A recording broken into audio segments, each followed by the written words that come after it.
Hello guys and welcome. Today we're going to be going through the early game powered tier lists. So we're going to be going through the first 4 levels of the game. We've already gone through the first level in the previous video, but we're going to be going through them and we're going to be targeting each level individually and going through the best choices and why they are the best choices. And I'm also going to be giving you some tips on which classes I believe are the best ones for the specific level. So let's start off with level 1. As we talked about last time, Warlock and Cleric are the best ones because they have a lot of choices, but most importantly, they have the word command, which can force Commander Zalk to drop his weapon. So even if you can't beat the fight, or if you get unlucky, or if you don't want to save scam, you can just get the weapon without a lot of repercussions. Wizard, again, is also good because he has the Find Familiar, which can be used to cast buffs on your allies for free. Longstrider is a ritual, which he can use on his allies for free to give them extra movement speed, so you can reach Commander Zalk faster. And you can also use his spells very well with Shadowheart, and he has options to debuff the enemy or buff your allies. At level 2, now we have some multi-class options, but let's look at the pure classes first. Druids of the Moon specifically get the Wild Shape, which they can use to transform into a bear which has 32 HP twice per short rest. Apart from being spellcasters themselves and having Shillelagh as an option to go in melee, they can do a lot of damage because the bear at level 2 is very strong, and they can also cure your party and take a lot of damage.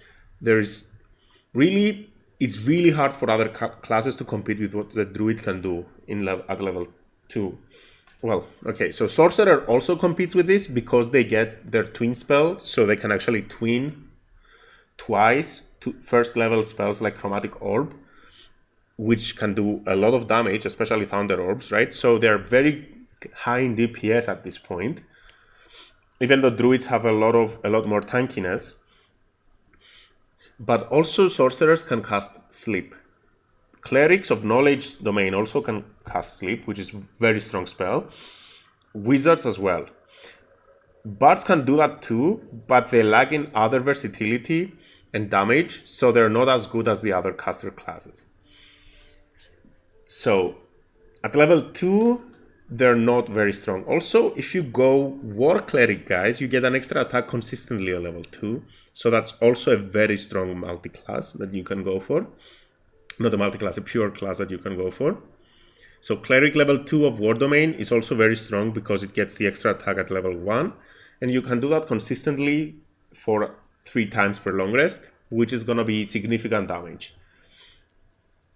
Okay, now let's look at some multi-classing options for level 2. Now, we talked about the best classes. Yes, you can take a level in Cleric for a fighter, but if you take a level in Cleric as a Barbarian, you get to rage on your first turn, so that gives you damage, right? And then on the subsequent turns, you can use the Cleric ability to do the extra attack. Now, that's actually quite strong because you get 2 attacks which have added rage damage on them. I think it's probably one of the strongest melee classes you can have at this point. Yes, you will be outshined by casters, but again, it's very good. And you still get first level spells, so you can support your party, you can do damage, but you're a Cleric. Now, alternatively, you can go for a Barbarian Monk combo for the same reasons. You're going to be doing an attack with your action and then a bonus action punch and raged punch as a Barbarian. So again, you get 2 attacks with these 2 options, so they can compete with the Cleric. You should consider those options as alternatives to going pure. But again, you would have to respec on the later levels, right? So don't consider them as... I don't think it's very viable because you'll get level 3 very fast. Now, let's look at level 3. Let's look at the pure classes first. Now, guys, if you enjoy the content, please drop a subscribe, drop a like, comment, and I'll also do subsequent levels if we get enough likes in this video. Let's say 200 likes. We'll do levels 5 to 8 as well. Today we're looking through 1 to 4. Maybe 5 to 7, really. Okay, so level 2. Let's go to level 3. So level 3, the dynamics changes a little bit here. Why is that the case? So as you can see, the rogue went from a measly low tier class to a very strong one. Why is that the case? Rogues at level 3 get their second bonus action if you go the 5th subclass. Now, if you use hand crossbows with this, it means that you can do 3 attacks consistently without rest, without any rest, from a ranged distance, which you can get advantage very easily by stacking a few boxes, right? And this makes Rogue probably the strongest early game class at level 3. So if you are thinking about a level 3 class, Rogue is definitely the way to go. Now, alternatives are the Druid, because again, it can do per short rest, 2 times Bear, right? But now it also gets level 2 spells like Wild Growth, which are very, very strong crowd control for the battlefield. It can definitely zone out your enemies in an area they cannot walk on. And yeah, essentially very, very strong. Ranger as well at level 3 gets a bear, well, gets their summons, right? Their companions if you go Beastmaster. So that means that they can do again 2 attacks with hand crossbows or dual wielding. But also they have the bear doing attacks and tanking damage. And they can get that bear with 19 HP and 1d8 plus 2 damage every short rest. So again, very reliable. Also, you can get a spider which can cast web every turn for free. Web is a level 2 spell, and you can do that as many times as you want throughout the day. So just for that, they are very strong on utility, on damage, and they can keep up with the rogue, just a little bit less damage than the rogue because they don't have the sneak die. Also, a Gloomstalker will give you advantage to initiative, but the extra attack will only work on the first turn. So a little bit less strong. Now, bards, especially Swords Bard at level 3, get their flourishes. So if you go for Swords Bard at level 3, you're actually going to be quite strong. And that is because you can use this, again, dual crossbows to do slashing flourish and target the same enemy with your action. So 2 attacks with your action and 1 attack with your bonus action. So, however, you can only do that up to 3 times per day. So you're going to have to long rest a lot. Again, it's a very strong combination, and you will have access to strong spells, level 2 spells, and you're going to be a bard, very high utility. So it can compete with the rogue, I would say. It's just not as well as the rogue can do it. You do get a fighting style, which is not very useful though for you. And then we also have the warlock. Again, guys, remember, any class that can do sleep at this point is very strong. So the warlocks get especially the Pact of the Chain warlocks can get their familiar at this.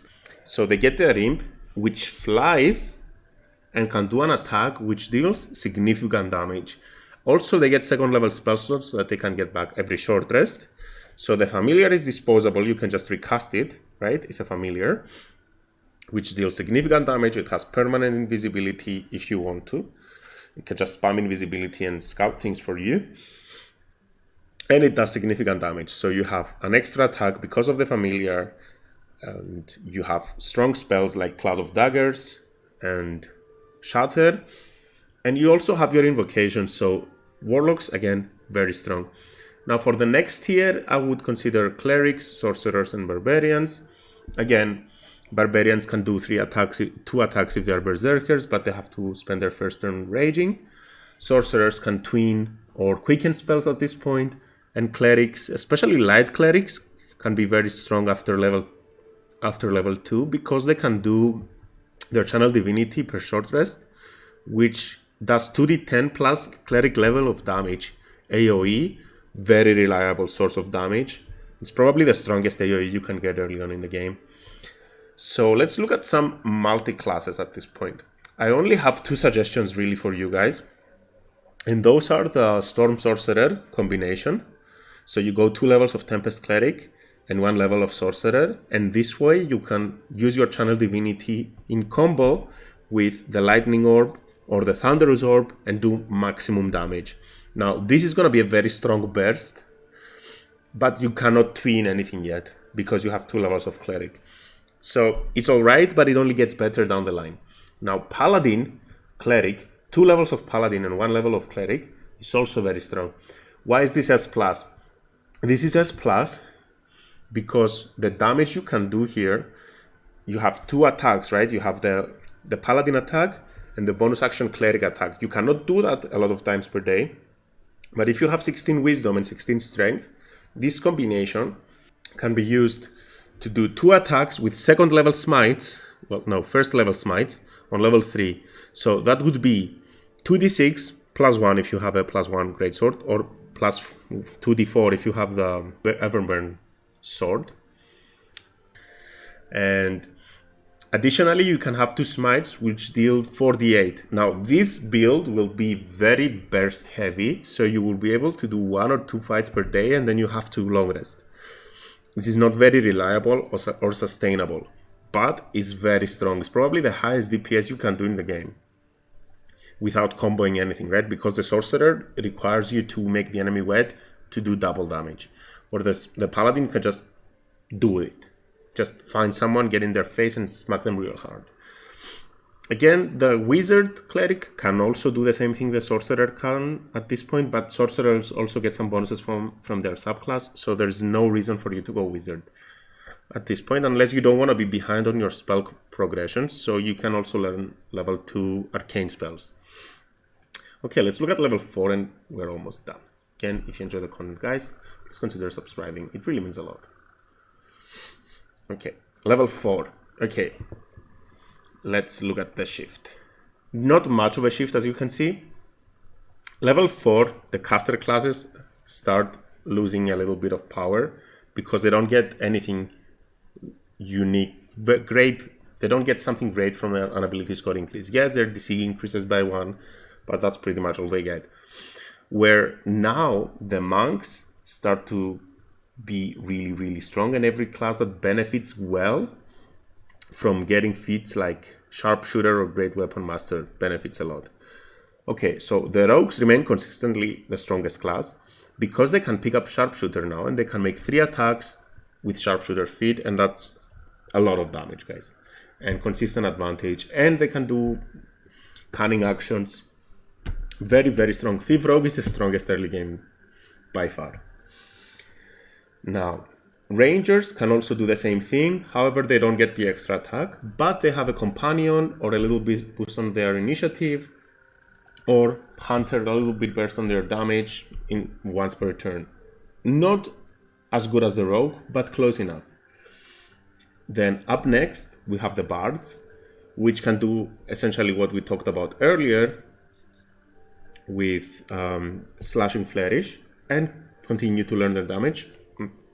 And continue to use high level magic while also using Sharpshooter. However, they cannot keep it up as long as the Rogue, and they don't get sneak damage.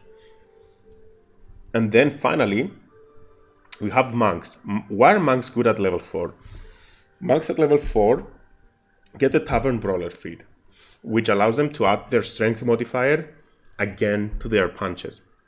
So, as a Tavern Brawl monk, you would get maximum points in strength, and you would be able to add twice your proficiency to the attack roll and to the damage roll. So if you have 18 strength because you spared anti-ethel, you get +8 chance to hit and +8 on your damage.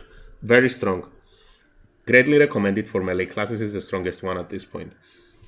Then following up on that, you have the the Sorcerer, the pure Sorcerer, that can now twin a spell and then quicken another spell, very high damage. Druids don't get much out of it. Light Clerics, again, they can continue to do their consistent strong AoE. Or if they are War Clerics, they can do extra attacks. Warlocks, again, they lose a little bit of power. And then Barbarians can do the 2 extra attacks per turn while raging, while using Great Weapon Master with reckless attacks, so they're very consistent on landing their attacks. Fighters can do that too, but they don't get the bonus action attack consistently. However, they can action surge, so they're also a good consideration. Now let's look at some unique multi-class combos at level 4. I'll link the Excel sheet in the description, guys, don't worry about it. So, we've talked about the classes. Now let's look at the multi-class. Now earlier we talked about the Paladin Cleric multi-class. Here it's also good However, what is not great is that it doesn't get Great Weapon Master now. So its damage actually decreases compared to the other classes, because now they can compare their damage to this whilst you're going to be multi-classing. So it's still very good, but it's not as good as before, as it was on level 3. Now the Storm Sorcerer here actually gets a very strong boost, because now they can twin their Chromatic Orb, but they can also use their Channel Divinity, so now they double their damage from last time. So if they were S now, I would even consider them S+, really. Their damage can compare with the Rogues. It's just that most enemies don't have that much HP, so yes, you can do 96 damage in one turn, but which enemies have 96 HP? So it's a little bit counterintuitive. Yeah, they can do a lot of damage, but it's single target damage, so they cannot spread it very well. So they can just take out 2 people in one turn, and that's it. Druids, 2-level fighter, 2-level druid, also very strong. Not as strong though, so maybe it's not even worth a mention, but you can action surge and then do 2 attacks as a bear, or action surge, wild growth, turn into a bear and do an attack. Strong, but not too strong. There's also a cleric fighter combination here where it can do 3 attacks on turn 1, but again, it's not Great Weapon Master, so it's not great. Yeah, and this is the video, guys. Let me know what you think about it. Spent a lot of time making this. I don't know if you like it. Let me know if you like it, and if you like graphs and presentation like this. Yeah, this is the overview, level 1, level 2, level 3, level 4. I'll link this in the description. And yeah, let me know, guys, if you like the content. Drop a like and comment Sawash if you want me to make levels 5 to 7. Or Savash 8 if you want me to do levels 5 to 8. All right. So yeah, thank you guys for watching, and I'll see you around.